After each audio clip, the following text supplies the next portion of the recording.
An old man sits propped against a cushion in a room lit by a single oil lamp. His hands shake now. They didn't used to. A scribe waits nearby with a reed pen and a scrap of parchment, ready to write down whatever comes next, because everyone in the room knows this might be the last thing this man ever says out loud. You don't know his name yet. Stay with me. He speaks slowly. The Spirit of the Lord spoke by me, he says, his word was on my tongue. The scribe writes it down. This is what men later call his last words, a title given to only one other man in the whole of Scripture, spoken generations earlier by a shepherd named Jacob. This old man knows that. He chose those words on purpose. We will come back to this room. But not yet. Because before there was an old man dictating his final testimony, there was a boy. A boy nobody in his own family thought was worth calling in from the field. This is not a story about 73 poems scattered across a book you've skimmed and never finished. This is not a story about verses stitched onto coffee mugs and bedroom walls, stripped of the blood that produced them. This is not a devotional highlight reel. This is the story of one man's entire life, told through the only diary he ever kept, a diary he happened to write in the form of songs to God. You've read his words 100 times. The Lord is my shepherd. Create in me a clean heart. Have mercy on me, O God. You've read them at funerals, at weddings, in the worst weeks of your own life.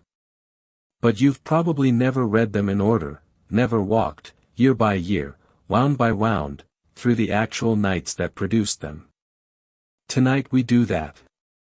We start on a hillside, with sheep, and a boy about to be told his whole life is starting today. The hill country around Bethlehem in the 10th century before Christ is not a postcard. It's rock and thorn brush and the kind of silence that makes a boy either go crazy or go deep. David spent his days out there with the family flock, armed with a sling and a staff, responsible for animals that couldn't defend themselves against a lion or a bear. He was the youngest of 8 sons. When the prophet Samuel came to Bethlehem looking for Israel's next king, nobody even bothered to call David in from the field at first. Here's what most people miss about that detail. Samuel looks at the oldest son, Eliab, tall and impressive, and thinks, surely this is the one. God tells him no. Then the next son. No. Then the next. 7 sons pass in front of the prophet, and 7 times God says no. Finally someone asks, almost as an afterthought, if there's anyone else. And Jesse says, well, there's the youngest. He's with the sheep. They send for him. He shows up smelling like the field, and God tells Samuel, this is the one. Samuel anoints him right there, oil running down a shepherd boy's head in front of the brothers who never thought to include him. The Jewish historian Josephus, writing centuries later, treated this exact afternoon as a hinge point in the entire history of Israel, not a private family moment, but the beginning of a dynasty that would outlast every empire that came after it. You can imagine what that afternoon felt like from the inside. 1 hour you're checking on lambs. The next hour, oil is running down your face and a prophet is telling you that you are going to be king, and none of it makes any sense yet, because Saul is still on the throne, and nothing outwardly changes. You go back to the sheep the next morning. That's the part nobody tells you, the anointing didn't come with a coronation. It came with more waiting.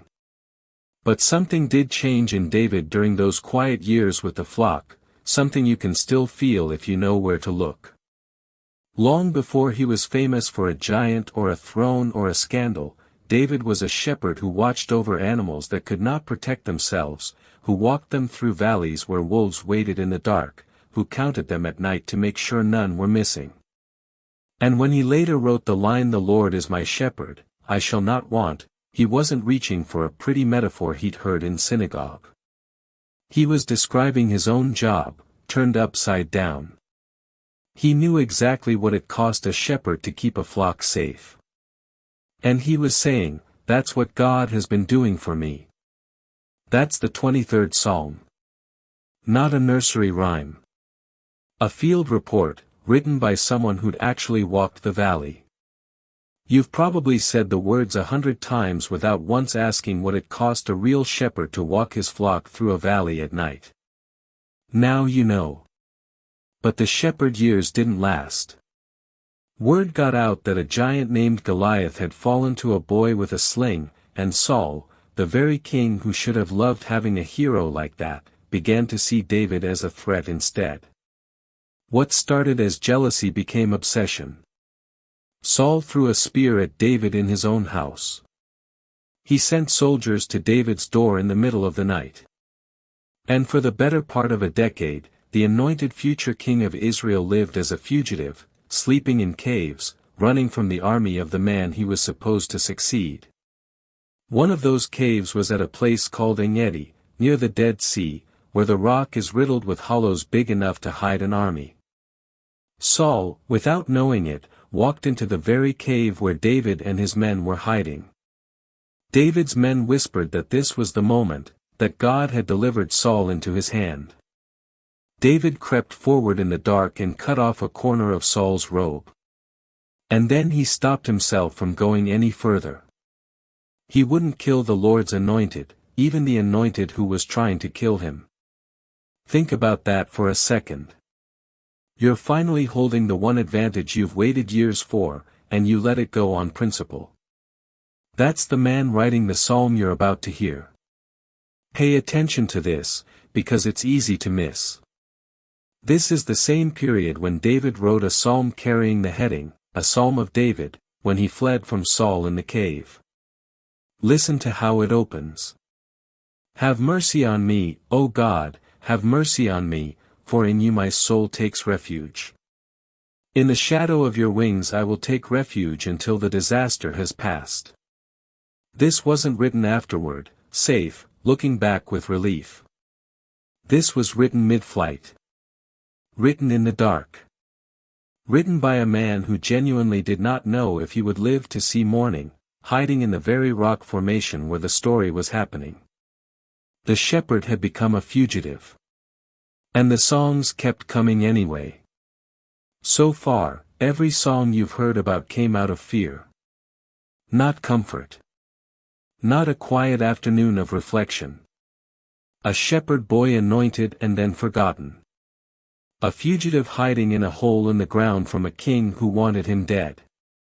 That's the David behind the Psalms you grew up reading, not a man who had it figured out, but a man who kept talking to God anyway, especially when he didn't have it figured out.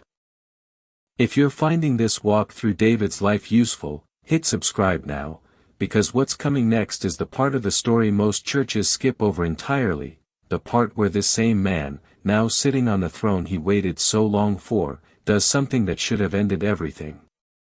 Stay with me. Years pass. Saul dies in battle. David finally becomes king, first over Judah, then over all of Israel. He conquers Jerusalem and makes it his capital. He brings the Ark of the Covenant into the city with dancing in the streets. By every outward measure, the shepherd boy has become everything Samuel's oil promised he would become. And this is where it gets remarkable, in the worst possible way. You've probably heard this part of the story told as a footnote. It wasn't a footnote. It was the hinge the whole rest of David's life turned on. One evening, David is on the roof of his palace instead of out with his army where a king was expected to be in that season of the year. He looks down and sees a woman bathing, a woman named Bathsheba, wife of a soldier named Uriah the Hittite, a man currently risking his life in David's own war. David sends for her anyway. What happens next isn't a scandal in the tabloid sense. It's a king abusing every ounce of power he has. When Bathsheba becomes pregnant, David tries to cover it up, and when the cover-up fails, he arranges for Uriah to be killed in battle, placed deliberately in the most dangerous position on the front line, then abandoned by the men around him on David's own orders. A soldier who had done nothing but serve faithfully is dead because his king wanted his wife. For months, nothing happens. No lightning. No public reckoning. Just David, on the throne, acting like a man with nothing to hide. Then Nathan the prophet walks into the palace. He doesn't accuse David directly. He tells a story instead: a rich man with more sheep and cattle than he could count, and a poor man with exactly one lamb, a lamb he raised like a daughter, who ate from his plate and slept in his arms.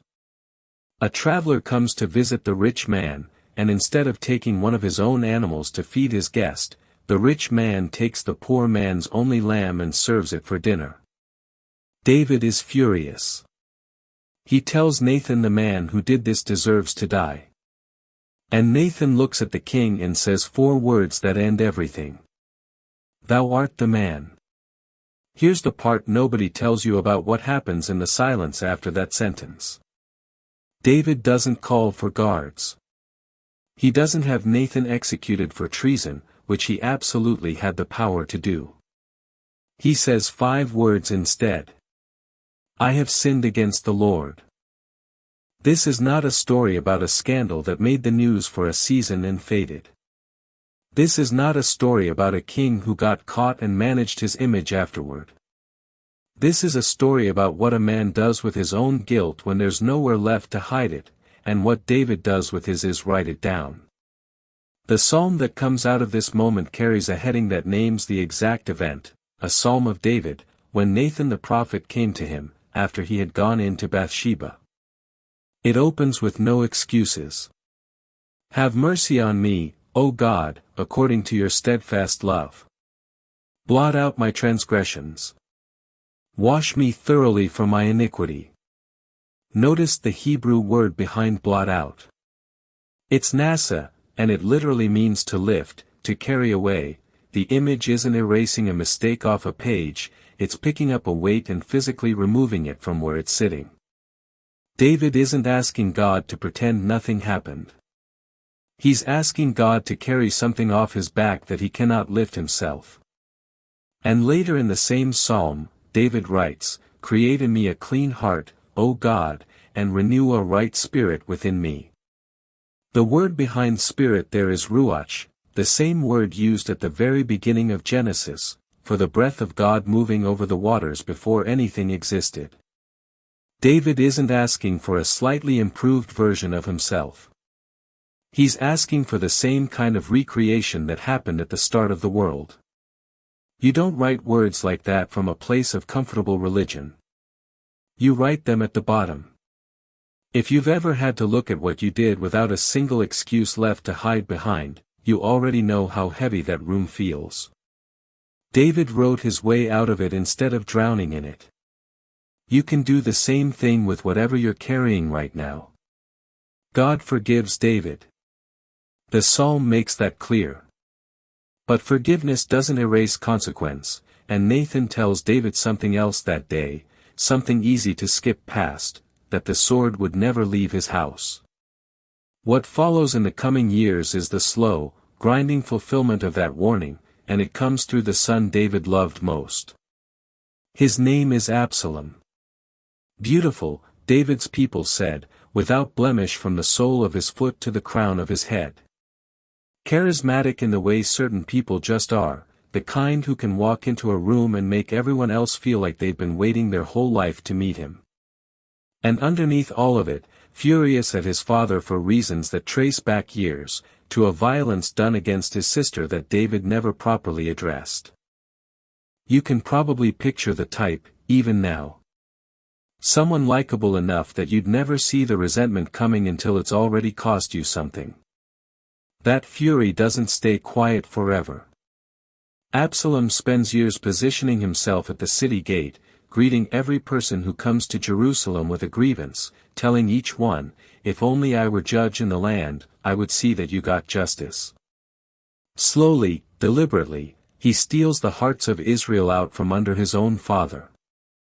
And then he makes it official. He declares himself king in Hebron and marches on Jerusalem with an army behind him. David doesn't fight for the city. He runs.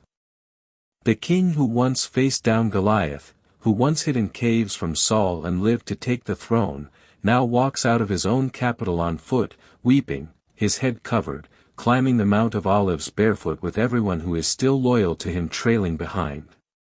His own son is coming to kill him and take his throne. Hold that thought, because it matters what he does in the middle of that walk. If you have ever had to keep moving forward while your own chest was caving in, you know exactly what that climb must have felt like. He writes. The psalm from this exact moment carries the heading, A Psalm of David, when he fled from Absalom his son. And it opens like this. Lord, how many are my foes?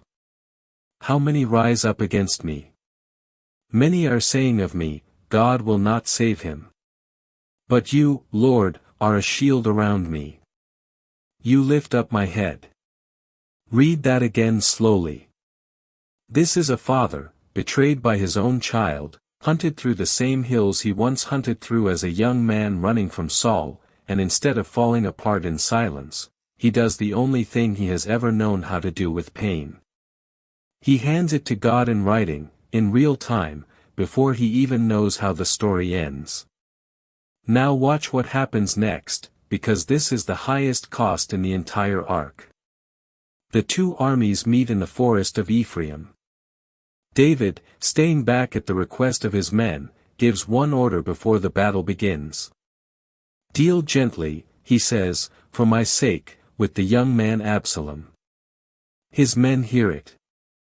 Every soldier on that field hears it.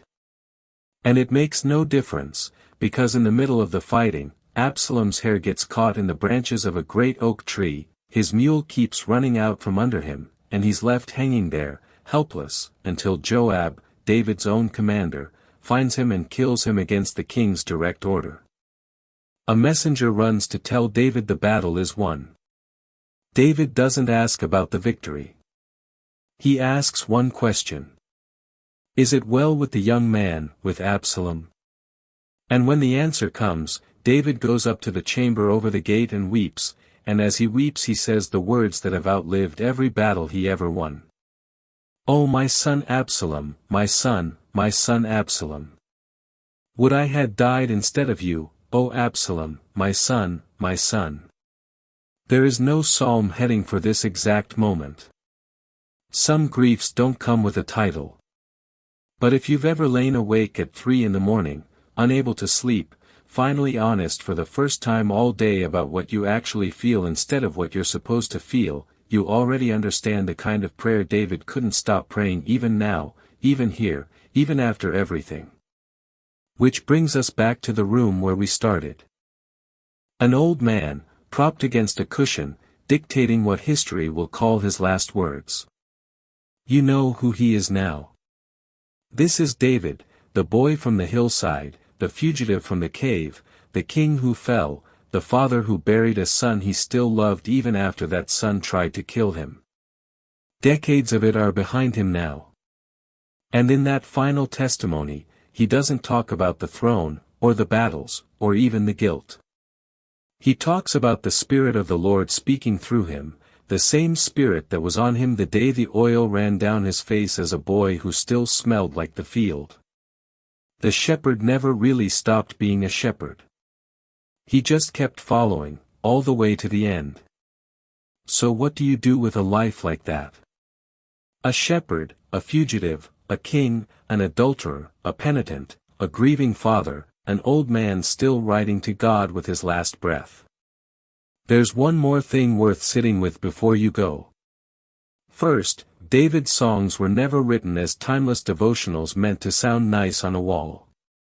Every single one of them was written inside a specific, dated crisis, by a man who had no idea yet how the story would end.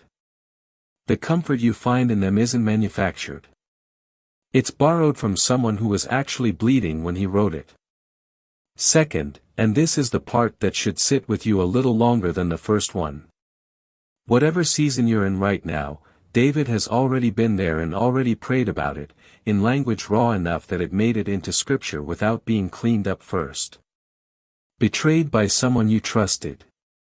Guilty over something you can't undo. Terrified in the middle of the night with no one to tell. He already wrote the words. You're allowed to borrow them. Third, and this is the one that should actually stay with you. The same God David cried out to from a cave, the same God he begged for mercy after Bathsheba, the same God he wept in front of after Absalom's death, never once walked away from him. Not after the affair. Not after the murder. Not after the years of running. That kind of love has a word in Hebrew, chesed, covenant loyalty, the love that keeps showing up even after you've given it every reason to leave. David spent his whole life testing whether that love was real. It was. Every single time. Which season of David's life hit you hardest tonight? The shepherd on the hillside? The fugitive in the cave? The king who fell? The father who wept for a son who tried to kill him? Tell me which one below, because I read every comment. He started as a boy nobody thought to call in from the field. He ended as an old man whose last words were about the Spirit of the Lord still speaking through him. Somewhere in between, on caves and rooftops and battlefields and a chamber over a city gate, he wrote down every version of himself he ever was and handed all of it to God. That's not 73 separate poems. That's one long, honest conversation that never stopped, not even at the end. And if you're still awake tonight with something you haven't said out loud to anyone, you already know what to do with it. You write it down, and you hand it over, the same way he did.